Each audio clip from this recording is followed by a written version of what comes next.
All right. Hello. Welcome to the Night's Watch. I'm Jacob. I'm Alex. And we still have no credentials. Well, we're here. We survived the heat wave. Any other local fans, I hope you survived as well. It was, 120 degrees? It hit a record, 120 degrees for June. God, fucking miserable. Peak off season. No news. Nothing going on, really. And it's hot, and October feels so far away. Mm-hmm. One big thing that did happen was obviously camp came, development camp. So the early kind of new prospects, maybe like under 20s that quite haven't broken through yet. And then some undrafted free agents had a good week-long development camp last week. Well, technically this did happen before we recorded the last episode, but understandably I think we were a little focused on the free agent situation. Which actually, before we jump into camp, I kind of been meaning to ask you. So, weeks passed, feelings have kind of settled. Kind of accepted our new reality. How you feeling? More optimistic than when we recorded. I know we were a little bit negative in that last episode. I mean, I still do agree that the Marshall Salt situation is 100% 100% horse shit. But kind of looking at the team as a whole. I'm a little bit more optimistic looking at the possible lineup combinations and where things could go. I'm still, obviously still pretty pissed about just not paying Marshy $5.5 million, and then also looking at the rest of the Pacific and the West, we really didn't get much worse than everybody else did. Agreed. I still, if I think about it too much, I'm still a little pissed. Completely preventable situation, but I'm also likewise feeling optimistic. We looked at the roster last time, but we still got a lot of talent. Big elite defense, still retain all the defense, strong center defense. core, strong in goal. If you're gonna roll the dice on something, I'd rather roll the dice on a scoring winger than like a third line center. So exactly, roll the dice. Yeah, Marshy left. It sucks, but he's a scoring winger, and he brings some to the table. But we retain all four of those centers. Plus, you got Nick Howden that's still a center, and I think Prasan's a center, and most of our guys are centers by trade. They just stayed as a winger, and then you've got that elite defensive depth, and then Burke's gonna work with Samsonov and Schmid, so I think we're gonna be okay in comparison to the rest of the West. I think third's still about right for us, but I was looking at Vancouver, and Vancouver doesn't look great. Well, Lindholm gone. I kind of realized just how much our own biases and everyone's own biases play into things, because I was watching the hockey guy on YouTube, and his look at Vancouver, they had Dakota Joshua on the second line, and I was like, Jesus, that's a nightmare. Yeah, but he was like, oh yeah, that's a pretty good lineup. I'm like, is it? No. And then I look at our lineup, I'm like, okay, well, we got Olofsson, but Olofsson's like a proven he had a bad year, but he scored 20 plus in multiple the last 20 goal seasons. And I don't know, I was just like, are we really that much worse than these teams that seem like they might be in a better position than us? Like, I don't think so. I think the only team better than us in the Pacific, as you look at it right now, is Edmonton.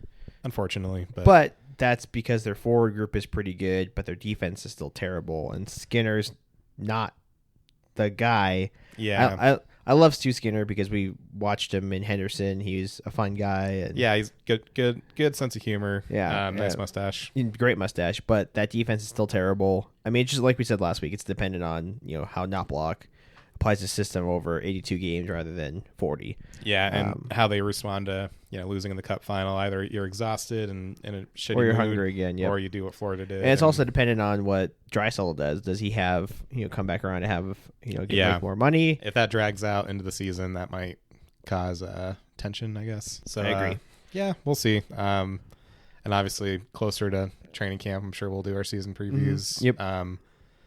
But yeah, I'm optimistic, and in a weird way, like I look back how last year I thought we were, and not just being a fan, I thought we were a easy choice to pick for the Cup, like one of like 3 or 4 teams. I'm like, yeah, we got a great chance of repeating.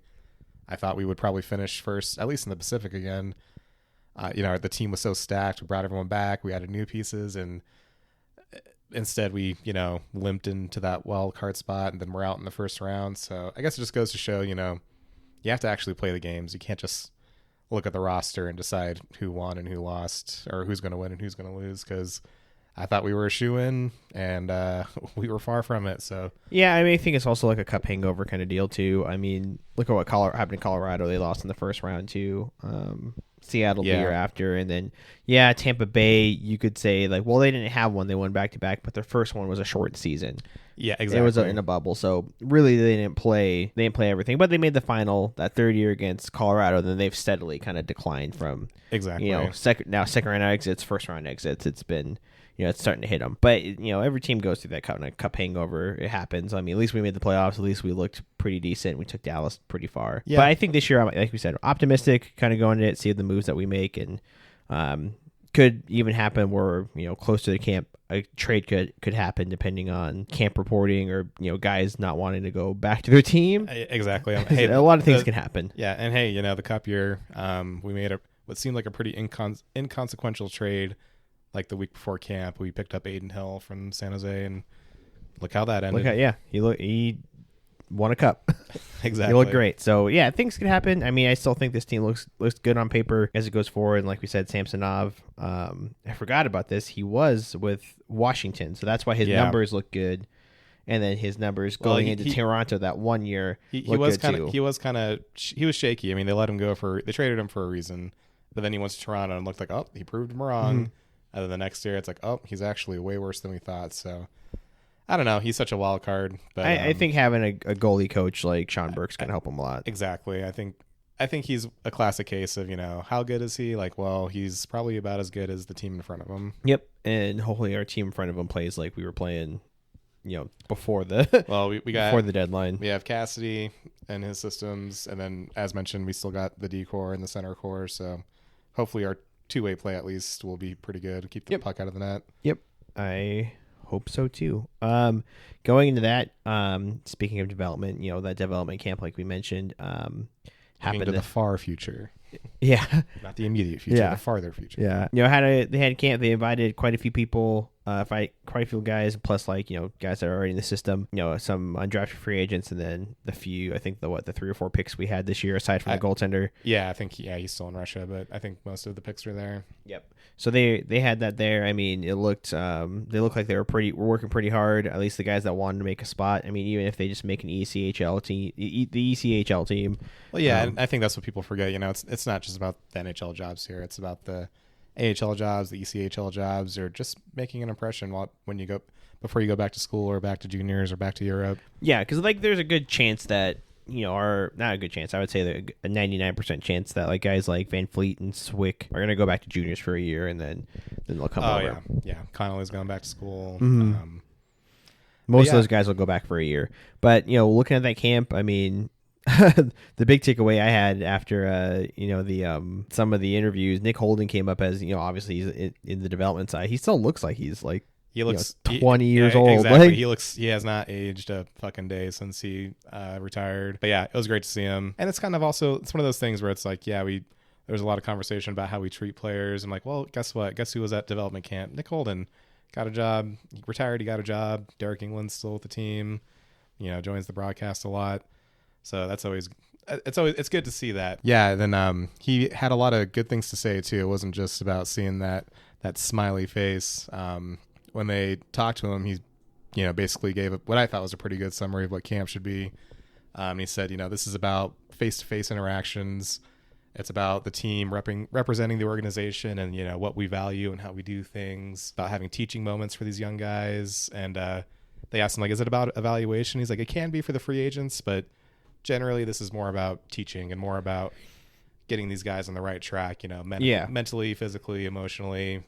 Even if they don't make it within the organization, you hope that these kids can make it elsewhere if they're not signed with you. Yeah, and they really do everything. Obviously we think of the scrimmage and the on ice stuff, but they do everything from cooking classes. These are teenagers. Yeah, team. They do outreach. They do social media work, classes. Yeah, they did some charity around the valley. One thing that cracked me up is every blog post, every interview, every quote I saw. How do you like it here? And they're like, oh, well, it's hot, but it's cool. It is. Yeah. Sorry, kids. You guys came during the fucking hottest time in Las Vegas history. Yep. But have fun while you're skating. Exactly. Enjoy the cool ring. So yeah, so I thought those were all good quotes from Nick Holden. They also did a full Golden Knights style practice with Bruce Cassidy. They did not hold back, and a lot of those kids looked pretty gassed. And I think that's him kind of testing his system that he's got in place, not only in the NHL, but it kind of extends to the Ryan Craig AHL team, where it's like it's a heavy pace. Like you're going and you're asked to do everything. Exactly. As a forward and as a defenseman, like you're going to be going back and forth a lot. You're going to be up and down the ice, so they want you to make sure that you can handle that that pace and the endurance. Yeah, and that was the word that Cassidy used a lot. Pace, like physical pace, but also pace of execution, as in like thinking faster, making decisions faster. Also, don't let your exhaustion make you cause bad decisions or bad positioning. And it was kind of a long camp too. It was almost a full week. Yeah, I guess a lot of teams will do like 3 or 4 days, but we did 6. Had 2 scrimmages. Some of the guys looked a little tired by that second scrimmage.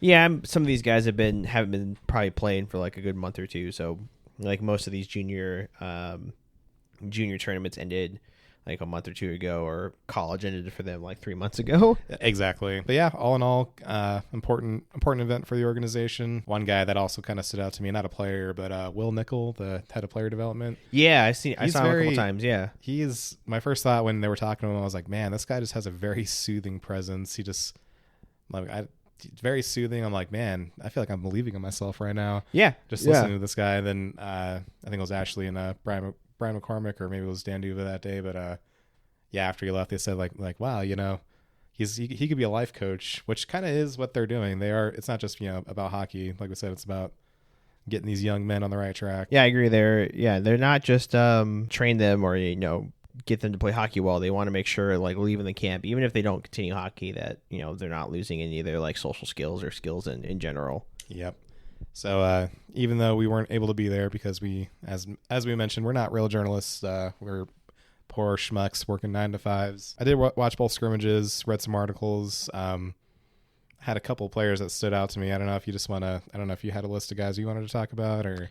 No, we can just talk about a few guys that stood out. I think we kind of agree on who really stood out here. I mean, I really like Trent Swick. Yeah, he was kind of I don't want to say a surprise, but we just drafted him, and he was like, what, a 6th or 7th round? 6th or 7th round, but he's huge. Yeah, he's fast too. And he's fast. Like for his size, he's got great skating.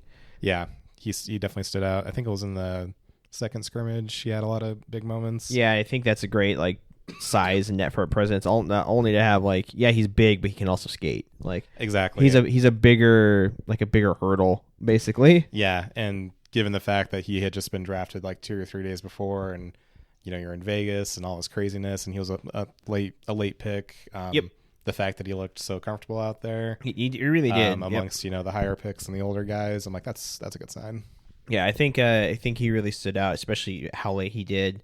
Or late he got drafted. I think we agree on most of these. I know Connolly, he just looked really, really great in the first scrimmage. Yeah, my old man notes I scribbled, the 3 words I put were awareness, control, playmaking. He just seemed very calm with the puck, and he just made good decisions with it, and he was setting up plays, and including, I don't know if you saw in the first scrimmage, that really pretty passing play with I think it was him and Cataford, and Joe Fleming was the one that put it in. But man, it was like an odd man break.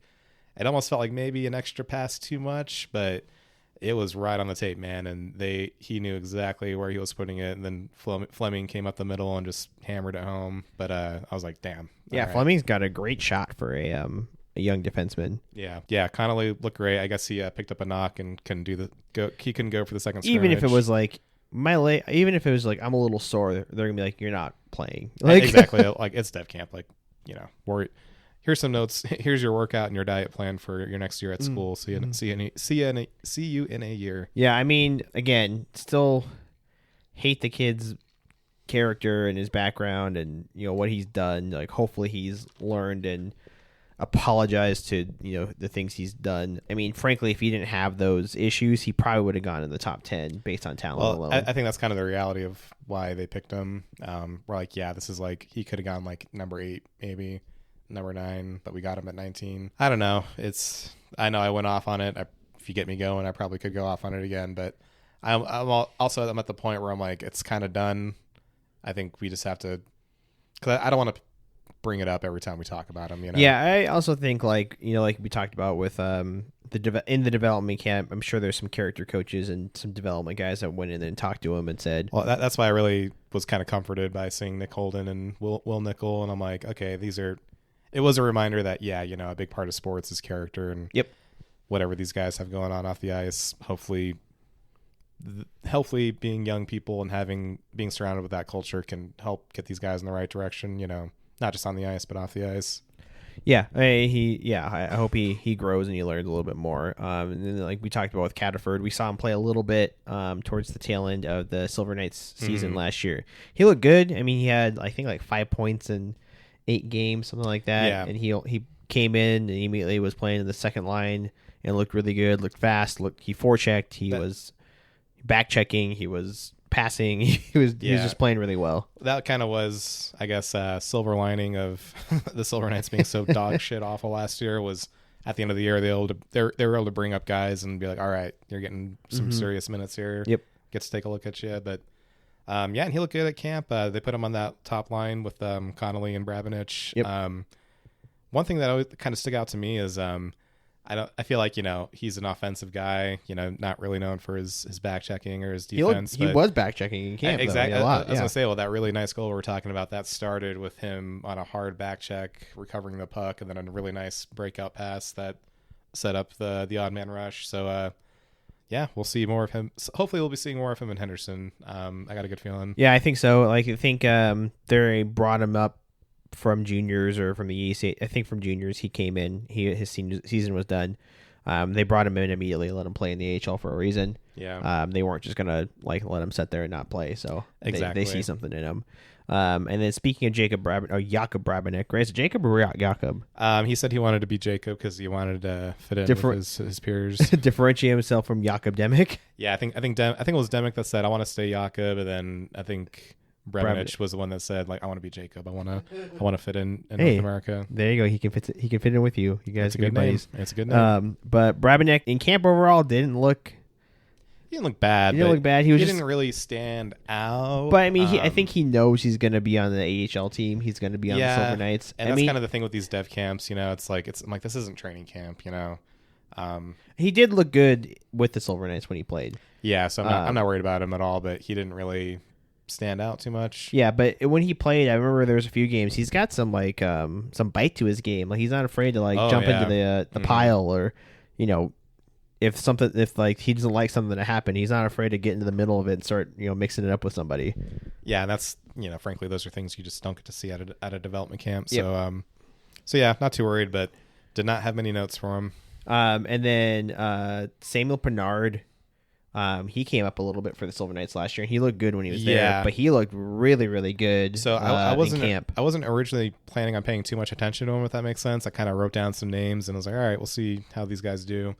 Bernard was really good. He scored like 3 goals in camp, I think. He just looked dominant out there. He looked comfortable.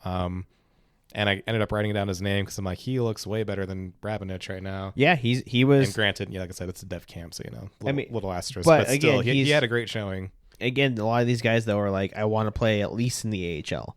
Yes. I mean, we're probably gonna have Lake Tahoe as our ECHL team. It's not that far away, but they want to be able to play with more eyes in the AHL. Yes. So they'd rather start.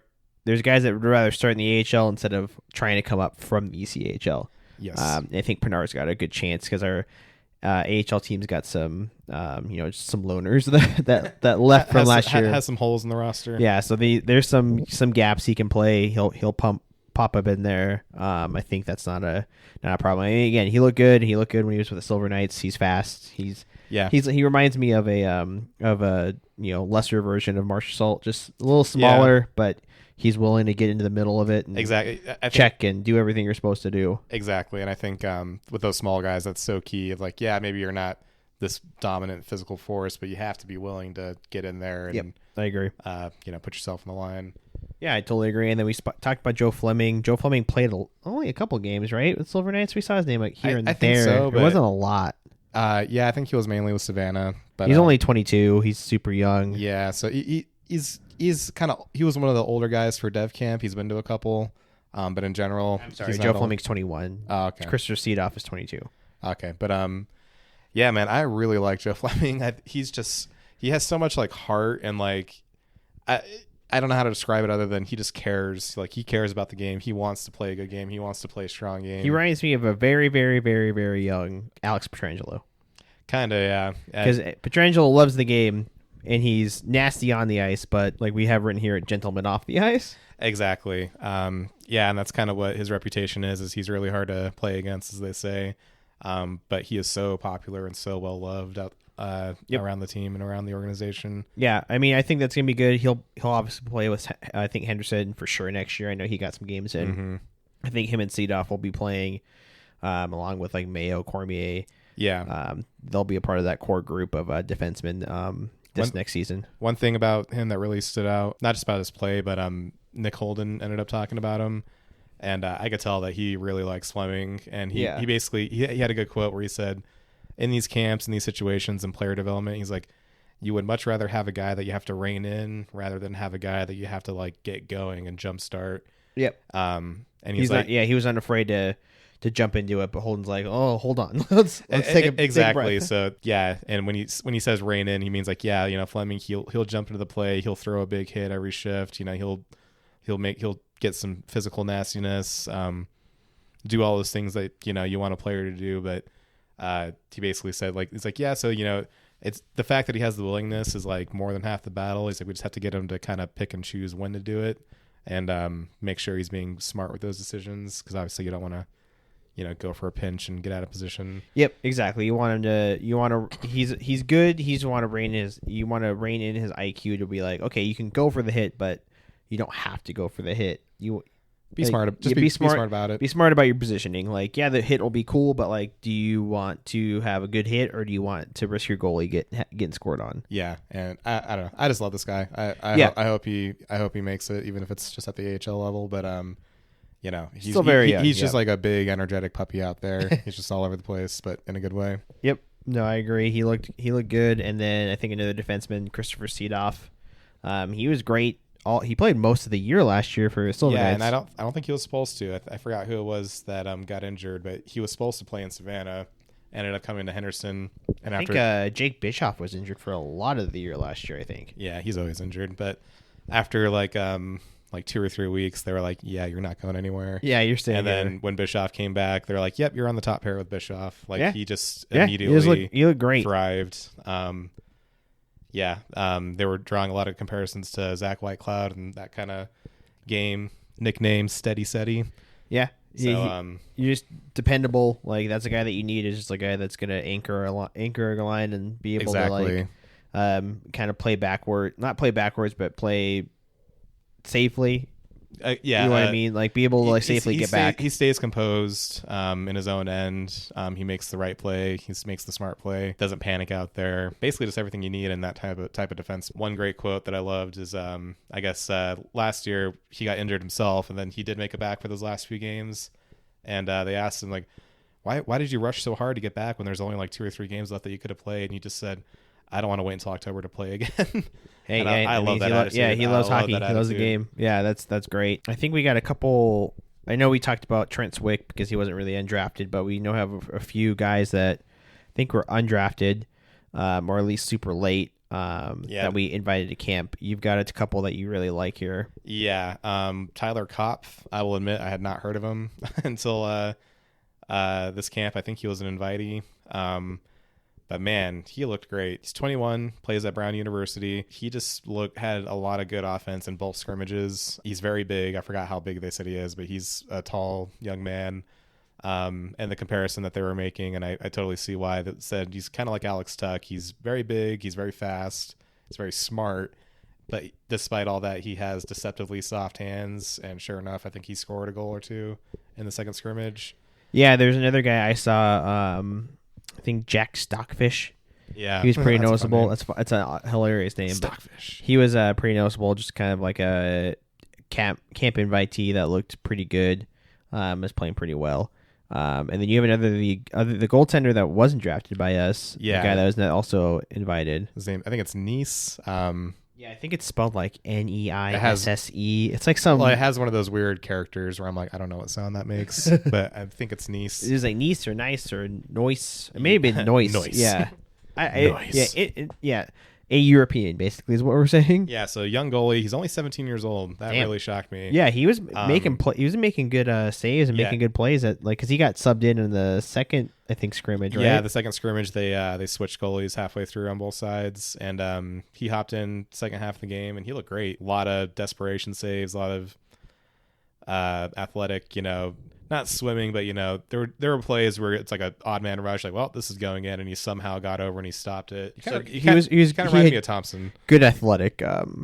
Yes. Yeah. So hey, maybe we've got another athlete in the pipeline. You never know. Exactly, another future Logan Thompson. We hope. And then from there, I mean, there's a couple guys that stood out. Like we talked about Swick and Van Fleet. There's other guys that weren't there, were either injured or just didn't come up. I know we want to talk about our prospects and like where you kind of rank them as they are right now. And we had a good discussion on where would you place guys like Alexander Holtz and Akira Schmid right now, considering Holtz did play a full season, but he's now in the pipeline. He's gonna play NHL games, so I wouldn't consider him a prospect anymore, but I think Schmid immediately jumps to the top of our goaltender prospects. So looking at the goalies, we sure have a lot of them. That's the thing we also talked about. We're not hurting for defense and goalies. Our defense and goalie pipeline is incredible and has got a lot of depth and a lot of ability and a lot of youth that still can hang out. Forwards leave a little to be desired, but the defense and goaltending is very impressive of what we've kind of built. Agreed, and I think it's a little slept on. But I could see Schmid kind of going towards the top because I think Vikman kind of fell for me recently. He's only 22, Vikman. So it's Schmid, Vikman, Seville, and Lindbaum, and then also Cam Whitehead, and then the goaltender we drafted from Russia, Pavel Moiseyevich. Yeah, to me, I think I would put Whitehead towards the top. He played really great. And he's only 21. He played really great for, I think it was Boston University. Yep. Won the Beanpot. He did. Yeah. So I am high on him a bit. And then I do like Seville. We've seen him a lot in Henderson. Schmid, like we said, is probably the projected starter for Henderson right now. And then Carl Lindbaum he's supposed to be. He said he's coming to North America. I don't know if that's going to be in Tahoe or that's going to be in Henderson, but he basically says like, I'm coming to North America. I think there's going to be a battle for number 2 in Henderson. I think it's going to be a battle for both spots. Both spots. I mean, Schmid's got to look good, and then between Vikman, Seville, and Lindbaum, like they've got to all kind of battle too. Yeah. I mean, even then, like it's not unheard of if you play a couple games in the ECHL and come up. I mean, this shouldn't be a problem. I think right now, the idea is going to be probably, as it is Schmid and Seville just based on age. But yeah, probably. I think that it's going to be an interesting, like, who's going to be the starter for the AHL, because we went from Patera, who was like a little, like what, 25, 26 maybe, and then now we're back to all these guys are under 24 years old. They're all 20 to 24. Yeah, so they're young. Immediately younger, and they're all kind of battling for, hey, I want to start, but they also want to say, I want to also be in the NHL the next 3 years. As for other positions, I think he's again, I don't know if we can call him a prospect because it seems like the plan is for him to be on the NHL roster all year, but as far as defense, it's got to be Caden Korczak. It's Korczak's number 1. I would say Korczak number 1, and then probably Cormier 2. Yeah, I would probably go Korczak, Cormier, or like I said, steady. He really impressed last year. Well, here's also the deal too. We're talking about guys that are he's 22. Oh, so Cormier is also 22. I think I would go Cormier too, and then Seedoff, and then Chayka, and then Fleming. Fleming's only 21. Fleming, I love him, but he needs more time. I'm not sure if his ceiling is NHL, whereas the other guys I think have NHL potential. Yeah, exactly. Said Seedoff, Fleming, Korczak, Chayka. Agree with that. And then there's some defensive. I think that will pop. They're kind of like, I think these guys are in the system. At least haven't played yet. Artur Cholak has got a lot of hype around his name. He might play. I think he might be injured too. And then R2 Karki is only 19. might be around. But I agree with you. Korzak's the number one guy there, and then Cormier is probably right behind him with Shaika right after that. Yeah. Do you think if we have injuries like we did last year, do you think we see Seedoff get called up? I think it's dependent on how he plays in Henderson. Because last year I did not anticipate Cormier getting called up, but then sure enough, a couple guys get hurt, and there he is. I mean, he looked good, and when he played, he looked great. He showed how good his skating is. He showed off he could quarterback a power play. Our power play looked really good when he was on it. I think it with Korzak. Luckily, again, we have 8 defensemen effectively on the roster, so you're gonna have to go through 2 guys to get to the AHL. But I think it would obviously be Cormier first, and then it's going to be dependent on probably between how they're playing and how they look between Seedoff and Shaika. Yeah. Because Shaika's big thing is he's big. He's big. Shaika's big, and he can shoot, and he's smart. Seedoff, he's really only had like 1 full AHL year, whereas Shaika's got like a year and a half or so, maybe 2 years. But I think just depending on how they play, in Henderson, and what Ryan Craig's evaluation of both of them are, it'd be who'd go up next. Yeah. Hopefully, we don't have to get to that point, but I wouldn't be afraid of either 2 of them, come out of. And plus, we also have Dyson Mayo. Oh yeah, he's older. He's not a prospect anymore, but he's a guy that could spot fill pretty easily. Exactly. So, like I said, there's one thing I'm not worried about even a little bit. It's the defense. Like the defense is just so insanely deep that we're rolling a group of in the AHL. We're rolling a group of Dyson Mayo, Christopher Seedoff, Joe Fleming, Daniil Shaika, Lucas Cormier, Robert Haig, and Leighton Ahak. Oh yeah, I forgot about Haig. I think Ahak's leaving though. He's an RFA or he's a UFA, so he's gone. But still, you're rolling Mayo, Seedoff, Fleming, Shaika, Cormier, Haig, and then probably a fill-in defenseman from somewhere if you need it. But that's not a bad AHL group. No, not at all. Some of those guys can play in the NHL right now. And as I recall, a lot of those games, Henderson games last year, the problem wasn't keeping the puck out of the net. All the times it was scoring. And that's again, that's something that I think is our team's been built on is more defensive and goalie structure versus and I don't think that's a bad thing at all. So. No, it's not at all. I think that obviously wins you a cup. So exactly. And then going to the forwards, we can talk more. Our forwards look better than they've had. Yeah, young guys are coming in. I think guys that are going to come in this year, obviously we talked about Brabenich and Cataford, and you got Ben Hemmerling's going to play. Yeah, Ben Hemmerling. He looks good. Matthias Sapovilov, I think, is Will Nickel basically said I expect him to be in Henderson. Yeah, he played he didn't play at all because he played in juniors, and he actually had some crazy point totals for his tournament. Some crazy point totals, and he matched up against Connor Bedard and shut his line down in junior 2 years ago. Oh yeah, the World Juniors or World Juniors, yeah, it was. Yeah, 2 years ago before. Yeah, it was 2 years before Bedard got drafted. We also got Jordan Gustafson as well as who do we got? Denisenko. He's got skill. I just don't think he's ever going to connect to the NHL. Yeah, I was about to say it's kind of hard. So when we rank prospects, are we just ranking NHL potential, or are we ranking who could we actually see get called up? I would say those are 2 different things. I would say NHL potential because I think at that point, then Trevor Connolly is immediately the number 1. Yeah, because Grigory Denisenko is 24. He's still young, but he's a spot fill. He's not a guy that's going to pop into your top 6 and play the entire year. Whereas Connolly's 17 years old and could have 1 more year in junior and then pop in and play in the NHL next season. Yeah, because he already committed 2 seasons. Yeah, he already committed to go back to school for a year, but I could see him.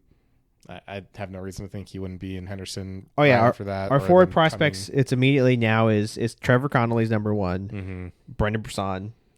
Yep, I would say. And then probably that group of Sapovilov, Cataford, and a name that we haven't talked about, and he's been injured this last season. Played with Michigan, got injured in a game against Wisconsin. Jackson Hallam. Yeah. He was injured most of the year. He's a guy that I've talked about a lot. Personally, he is incredibly fast. Probably the fastest skater in our entire organization. Period. Very smart. He had an interview during development camp. Obviously, he wasn't playing. He's still rehabbing his knee. He seemed like he spoke well. He's got a good head on his shoulders. Yeah, he's very smart. Spoke well. He talked about the Ashley asked him, what are you doing? You're not skating, like, you're here in development camp, but you're not skating, like, what are you doing instead? And I'm with the weight training team. I'm with the strength and conditioning team. I'm lifting weights. I'm conditioning. I'm I'm getting ready on that side rather than skating. I'm like, he's building. That means he's out there getting strong.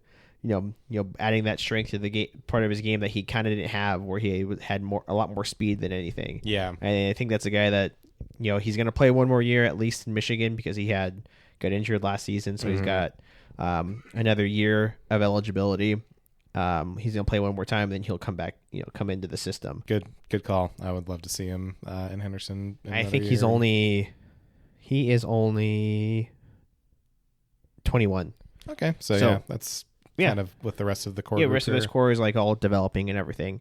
Like, you're not gonna have a 17, 18-year-old come in and light things up unless they're like a top. Well, that's 5 pick. That's really one thing that I kind of wanted to. I don't remember if I mentioned it or not. But this camp in general was kind of like a quote unquote vet camp. A lot of 20, 21-year-olds. Yeah, and I think that's just natural, par for the course for when you're trading draft picks because you're a contender. So we don't have a lot of 17, 18, 19-year-old guys other than Connolly and some invitees. But yeah, Connolly, and I think the other one was. We have another one, Euronin, I think we drafted last year. It was like in a later round. He's 19, and then Van Fleet's 8. Obviously, the guys we drafted this year, Swick and Van Fleet. But even Swick was an older draft pick. He's 20 years old. Yeah, so that was probably his second year of draft eligibility. Second or third, at least. Yeah. No, I mean, we have older forward prospects, but I think they'll be decent. I think the Silver Knights will be a little bit better this year. Yeah, and hey, a lot younger. I know we have guys like Adam Cracknell on the team, and Gage Quinney is a career AHL guy. But I think bringing in the youth and we brought in 2 other guys that you want to talk about. You really like the 2 signings. Yeah, so these were both AHL contract signings, so we won't see them with the big team. But you know what? We talk about the Silver Knights on this podcast too because Mason Morelli was an AHL contract signing. He came up and played games. Really? Oh, okay. Well, I obviously don't know how contracts work. But anyways, so Henderson made 2 signings that I think immediately make us better. One, Braden Bowman. He actually signed out of camp. He was at development camp, looked good in the scrimmages, and earned a contract. So love to see it. So he played for the Guelph Storm for 3 years. So that's a junior team. He was the captain of the Guelph Storm. 97 goals, 187 points in those 3 seasons. To me, he just brings skill, goal scoring, and leadership. Obviously, when you're the captain, you're the captain for a reason. So I think that'll be an immediate positive impact on that forward group. And then also this one will be fun. Riley McKay. You really like this guy. You were talking about him how like you're basically bringing in Bash Brother number 2 to be with Mason Geertsen. Well, he'll certainly be fun to watch and make those Henderson games fun to watch because my favorite stat about him, he is tied for 4th in total AHL penalty minutes.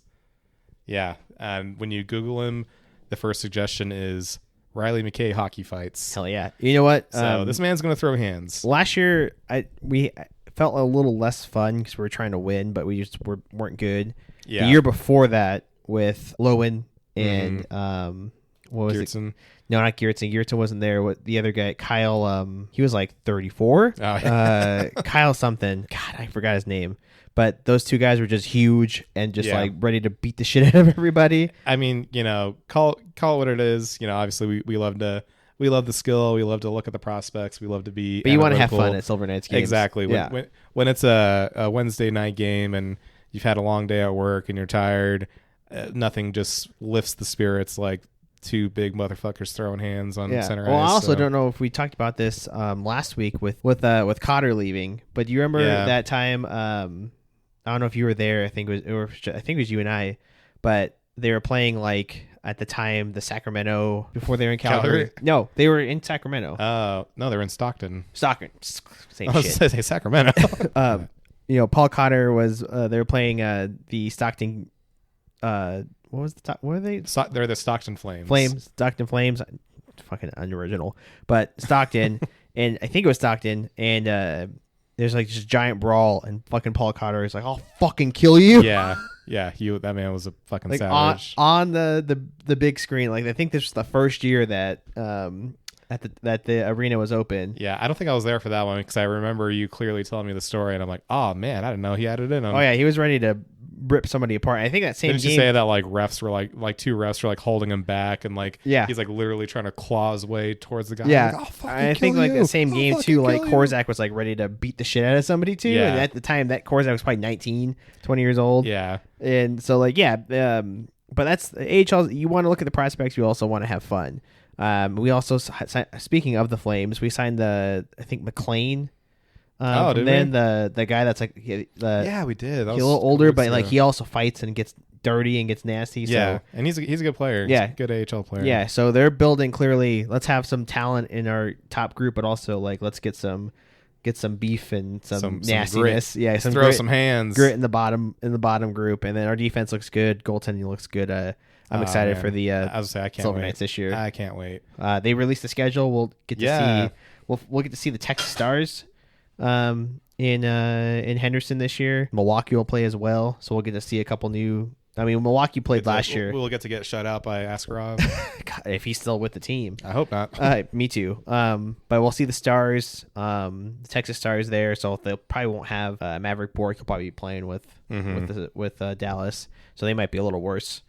Here's hoping. But I'm excited. I mean, obviously, I'm excited for all feature. Can I tell you something that embarrassed me the other day? So I saw an article and it's like, oh, AHL board votes for 23 team playoff format. I probably said the same thing. Like, we might make the playoffs. I was like, we might make the playoffs. But then I clicked on the article and it said, oh, they're voting to extend it. I'm like, oh, was it already a 23 team format? I'm like, and we still missed. I'm like, oh shit. Hey, we were right there.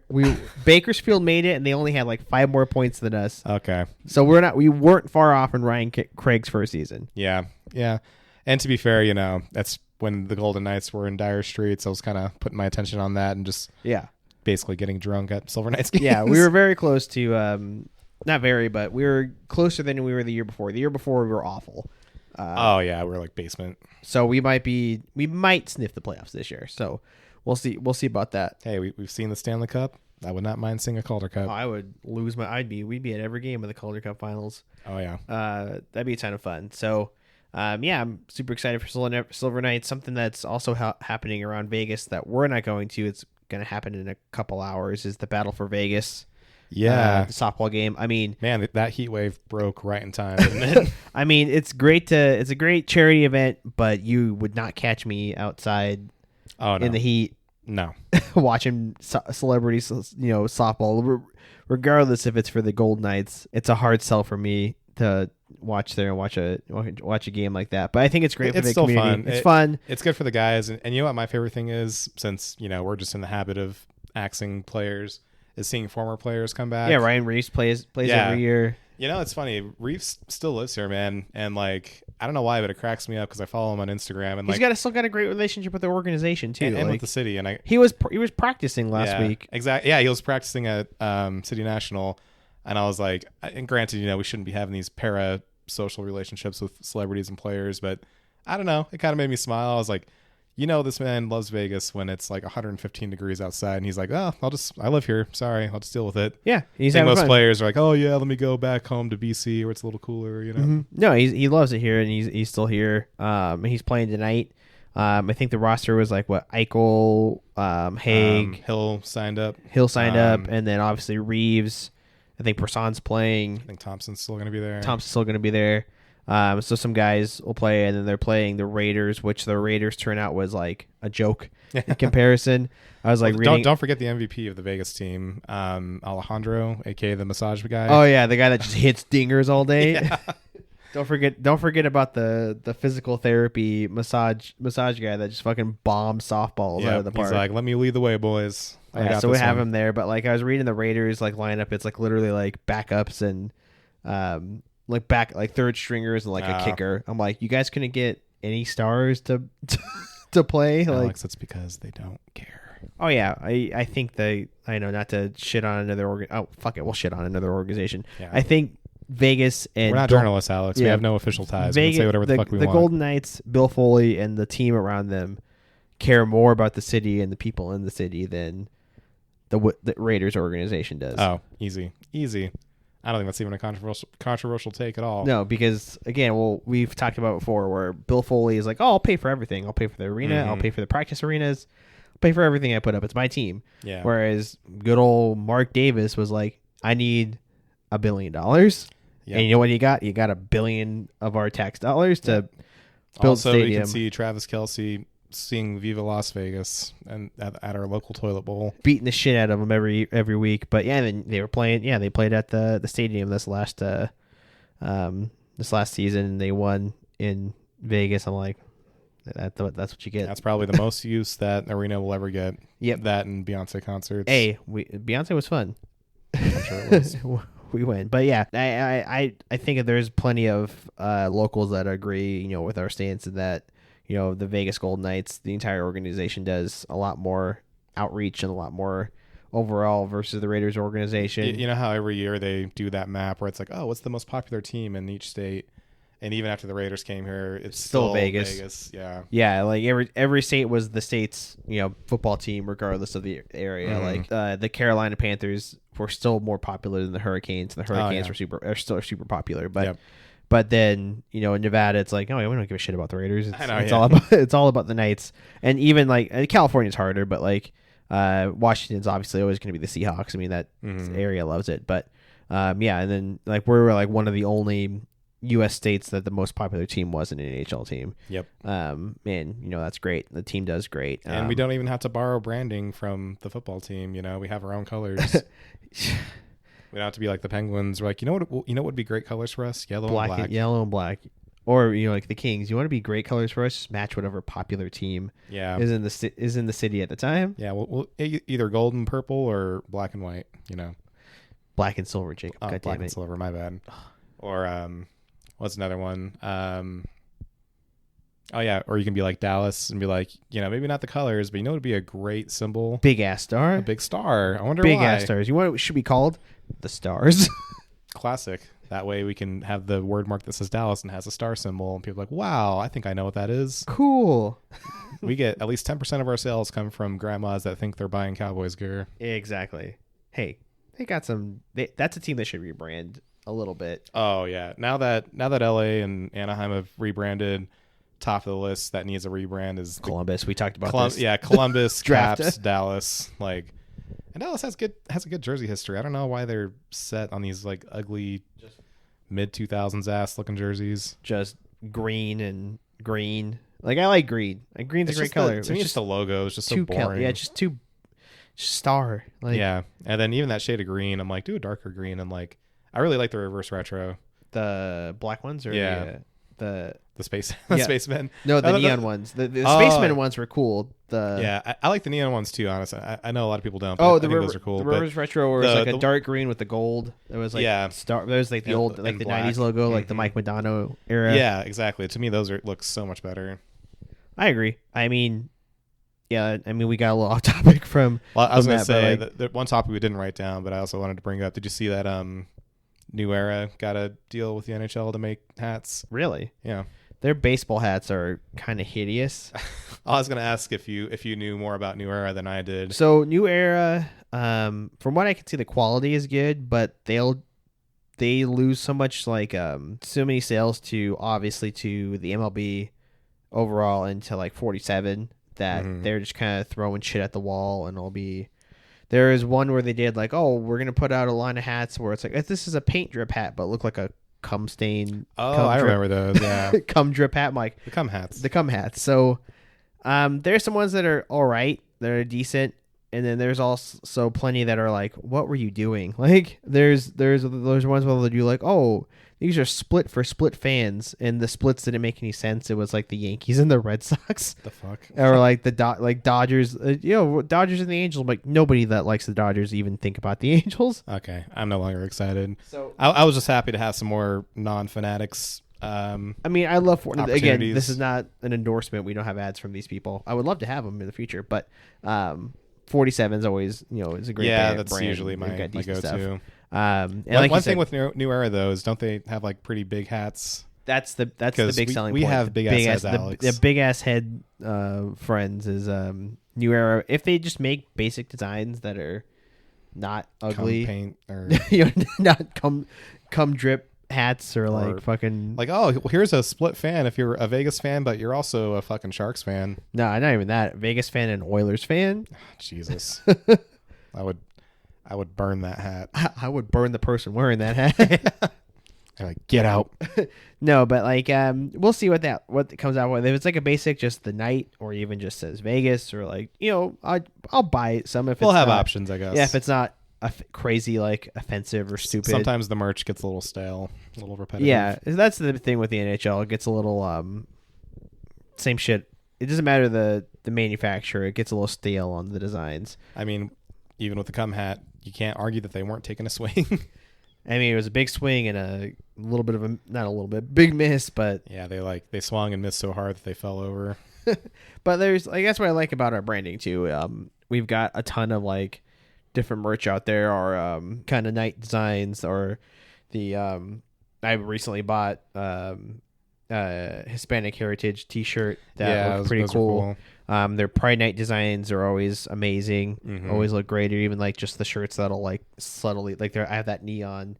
They did a lot of collaborations with Violent Gentlemen this year, and they've got good designs. Cool. Yeah, so like they're at least the newer teams are kind of reaching out into like, oh, let's get like into like typical fashion, not like this BS old man so not logo, and not middle-aged dad. Here's a plain cotton T-shirt with the primary logo on the chest. A little different. I think we do that well, and then Seattle does that well. Like the newer teams will do that well. And it's not just so plain and simple and everything. Have you been on the Team Store website recently?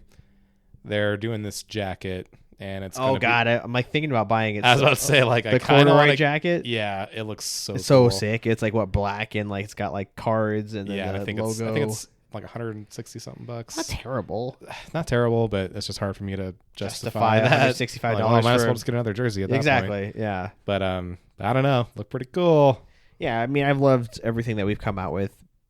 As like a team, not so much like a NHL thing. Yeah. Where it's like all like like I have that sweatshirt that's the neon blue. I love that thing. Yeah, and I love that sweatshirt. I wish they had extra large instead of me squeezing it into a large. Get in there, boy. Yeah, I mean, back to the kind of the conversation of Battle for Vegas. I think it does a lot of good. Vegas, the Golden Knights overall does a lot of good. I think it's a good thing for the community to come out to like a non-pressure kind of situation where it's like, hey, we're just here to have fun. We're going to show off. And it's a good thing with like good thing with athletes is where, especially in the NHL, we're like, we can show some personality. Exactly. One of my favorite moments from Battle for Vegas was, I want to say it was like 2 years ago, and Schmidt came back to do a game. Yeah, I remember that. And he fucking hit it out of the park, or whatever they say in baseball, and big cheer from the crowd, and he had a huge smile on his face, and you could tell he was having a blast. And I was like, man, that's what it's all about right there. Yeah, and then how it just passes on so easily from Smith to Eichel, and Eichel's really embracing kind of that leader of like kind of the charity role. He's been doing a bunch of charity in town and doing a ton. So I think it'll be a fun time. Like I said, obviously we're not didn't get tickets in time, but I think it'll. Also, I wasn't willing to. It's not as hot today, actually. Still 110 almost. That's a tropical vacation compared to what it's 120. Been. Yeah, I mean it's hard to sit in the heat, and if you want to set up in those air conditioned area, you're probably spending like $200+ a ticket. Okay. Ain't got that kind of money. You got to save that for the Golden Knight season. Well, there's a reason we're here tonight. Exactly. So and then from there, not to be a downer, we've got a little time left. Some news that kind of went under the radar by design, I would say. By design, typically the NHL and Gary Bettman, they try to hide this this terrible decision in draft news and in UFA news and everything like that. They released this press statement 5 p.m. on free agent day, which is Canada Day as well, so national holiday for a big chunk of the league. So they planned it on nobody's paying attention at this point, or everybody else is paying attention to. It was very strategic. Yep, 100%. But yeah, they basically announced that Stan Bowman and Joe Quenneville are, and Al MacIsaac too. Yep, have all been reinstated in the league, as in they are now eligible to take NHL jobs. And if anybody still doesn't know that's listening, these three men were implicated in the Kyle Beach, when he was sexually assaulted by at the time the Chicago Blackhawks video coach multiple times, and was basically bullied by, well, I'll flat out say it, by Patrick Kane and Taves, the whole team, saying that he was, an FAG, the F slur, and saying that he was gay, even though he was completely sexually assaulted, raped by a predator. And then these three men chose not to pursue action. Yeah, basically it was the middle of their cup run, and they said, because Kyle Beach was on their Black Aces. Yep. And then obviously you need your coach, your video coach. So they decided, we're just not going to pursue this at this time. Yep. And there was so they knew. They knew about it. An assistant, I think, on the Blackhawks who brought it up multiple times to all three of them, and he ended up getting fired. Mm-hmm. Right. And, saying, like, don't talk about it. And he couldn't talk about it because he had an NDA. Yeah. So their defense, I think, was basically, they said, like, well, we knew something was going on with Kyle, and I know the asshole's name. We knew something was going on, but we didn't know what. We didn't know how, they basically framed it as, like, we didn't know if it was, like, something consensual. All we knew is that something was going on. We didn't know what. We didn't know how bad it was. They fully knew how bad it was. Yeah, and that they was just why. didn't give a shit. And that was why they were suspended indefinitely by the league. And then, after the cup run, of course, they waited until after the celebrations and after the winning. They fired the video coach, who went on to prey on college kids. Well, the key part, and minors. The key part of that is they fired him. They let him go, but they did not write a notice. They gave him a letter of recommendation with this for this position, his new position that he got. And then when he was at that position, he assaulted a minor, and multiple other young men too. Yeah. So to me, that's, I don't want to say the big things. This is all big things, but that's, to me, really shows just how bad it is. What happened to Kyle Beach is terrible. Was terrible. Still terrible. They didn't react. They had a chance to not let it happen ever again. They didn't react to it. They didn't do anything about it. And then when they did, honestly, they let him go. But because they gave him that letter of recommendation, because they didn't go public, because they didn't contact the police, this guy went on to hurt more people. Yeah, went on to they let a predator out into the public, and they could have stopped him, even if they didn't bring the Kyle Beach story to the forefront. They could have said, "You're fired. We're never gonna write you a letter." Yeah, if this college asks us about you, we're gonna say, like, stamp "do not hire" on his fucking resume. Yeah, exactly. They could have at least done that, but they didn't. Then they let him stay out in the hockey world and stay, fully in contact with young men, minors. Like you mentioned, he assaulted a minor. He raped a minor, and they didn't stop. They had a chance to stop it then, and they didn't do that. But apparently, you could do all that and sweep all this under the rug and get reinstated. Well, Alex, into the NHL. What you have to consider is that they were not allowed to have an NHL job for 2 years. That's God forbid. That is pretty harsh punishment. God forbid they had to live on their millions of dollars. Yeah, I mean, while these guys want to coach. They want to be GMs, man. Like, 2 years, that's such a long time. And I think just the icing on the cake, and it's so on brand, is that Stan Bowman is linked to the Oilers GM position. I feel like we need to put a fucking timer on the countdown to Stan Bowman becoming the next GM of the Edmonton Oilers. Now, I was gonna ask you that. Like, I know they've got Evander Kane in the team, and obviously he's a piece of shit. Corey Perry, we don't know quite what he did, but it doesn't sound like it was good. Do you think there's guys in that team that draw the line at a guy that swept a sexual assault under the rug? No. I agree with you. I think they just want to win, and they don't care. A shit. They don't care how. No, I agree with you. I mean, there's no way that the Florida Panthers organization, when they hired Joe Quenneville, didn't know about something. Can I tell you what's just so fucking hilarious to me is the shit that we get for doing things like trading guys or not re-signing guys. Everyone, every goddamn headline. Vegas so ruthless. Vegas is so cold-blooded. Vegas has no loyalty. Vegas is evil. Vegas is the evil empire of the NHL. You know what we're not doing? We're not covering up sexual assaults. We're not hiring sexual predators. I don't know. It's just but hey, man, Edmonton, they're Canada's team. They're bringing the cup home.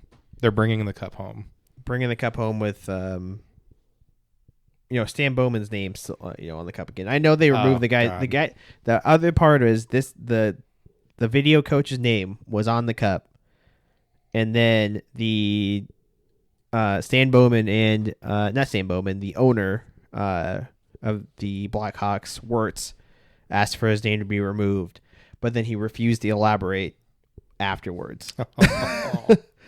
Well, that would make him look bad. Exactly. That would make the team look bad. And then, Alex, that would make Patty Kane look bad. That's an American hero right there.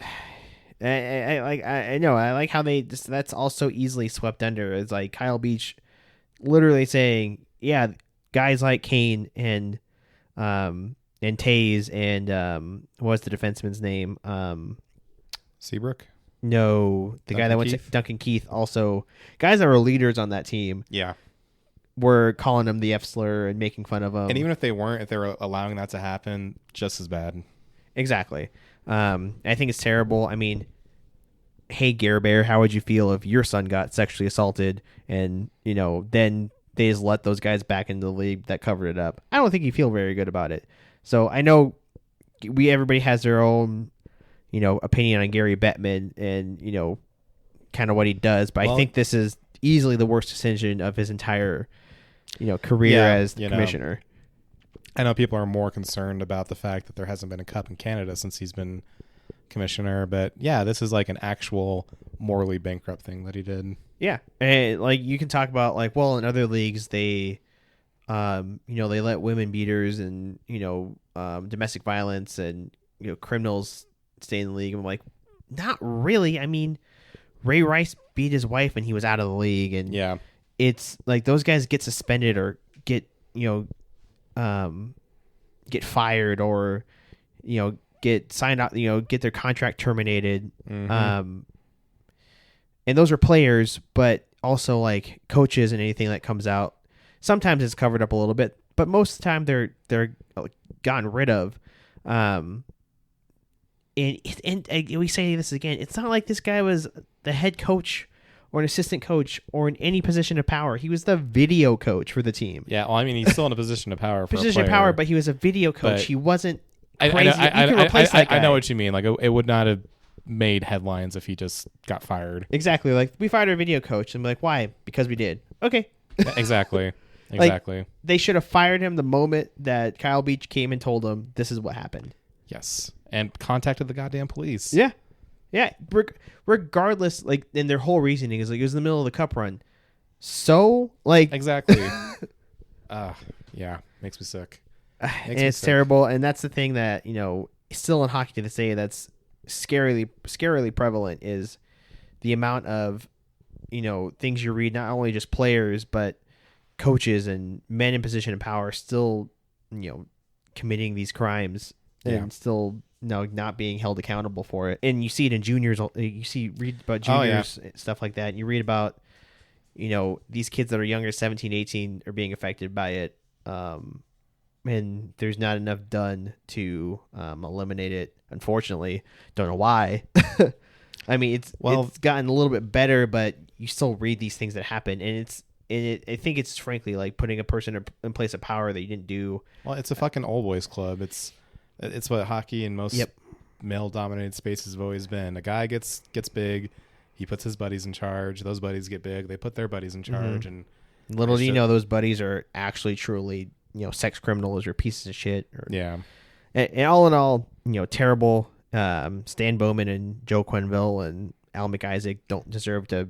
Yeah, and be it just would have been power positions at all. It would have been so easy to just not say bring no. them back. You're just not allowed to do your jobs ever again. Yeah. Go do something else. It would have been so easy. You're not allowed to be if. I truly hope that we're not talking about a year from now. We're not talking about the 4 or 5 guys that were suspended for that were in the Canada Junior team that assaulted that poor woman. I hope we're not talking about it in a year or 2 years. Oh, they're all back in the league in some shape or form. Oh yeah. Depending on how those trials go, I would not be surprised. Carter Hart, you are an Edmonton Oiler. I can see that all four. Like, what is it? Carter Hart, one of the Foots, and then Dylan Dubé, and then played for the Devils. Matt McLeod, and then there's 2 Foots. It's either, I think it's Nolan. Yeah, Nolan. I think Cal's still in the league. Still in the league. So it's Nolan, McLeod that played on the Devils, Dylan Dubé, Hart, and then Fort Menton that was out of the league anyways. But not out of the league. He was just in the AHL. Well, as I would say, I think, that just goes to show that, the Senators knew. That's why they didn't put him in the NHL lineup that year. He should have had his contract terminated. Well, why would you do that unless you publicly are forced to? Don't you want to have a nice Alex Formenton as an ace in your back pocket just in case it never comes to light? I mean, personally, obviously, my personal reasoning, no, obviously, but these guys are, it's terrible. And again, I think we both agree it's just, why you should have just said, nope, you're not going to be in hockey operations ever again. Yep. You did what you did. Can't fix it. Can't change it. You can dry your eyes with the millions of dollars in your bank account. And exactly. Go rewatch your Cup run on DVD. Yep. No, I agree. Again, not to end it on a sour note. I think that was just a sour note for us for the week. Yeah, maybe we should have put that in the beginning. But, hey, we're doing what the league did. We slipped it in at the end. Hoped you didn't notice. I'm sure you noticed the last 10 minutes of us talking about it. But anyways, I think next week we'll be talking about the Four Nations, kind of like those projected lineups coming out. We're pretty excited. On a positive note, we'll keep coming at you guys with hockey content. We know it's the dark times. Yep. Metaphorically, not literally. Literally, it's unbearably bright and hot. But yeah, we'll keep coming at everyone with hockey content. Next episode, we'll do some Four Nations lines.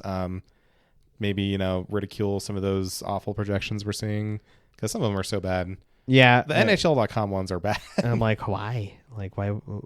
Eric Carlson? Yeah, exactly. I'm like, why would this guy make the team and not this guy? We'll get into it next week. A lot of head scratchers. We'll get into next week. Probably spend a whole episode on that. A lot of these projections don't even have Dylan Larkin on them. That's insane to me. Yeah, it's like he should at least be an extra. Yeah. But we'll get into that next time. And and then we'll see you guys next week. In the meantime, stay gold. Stay gold.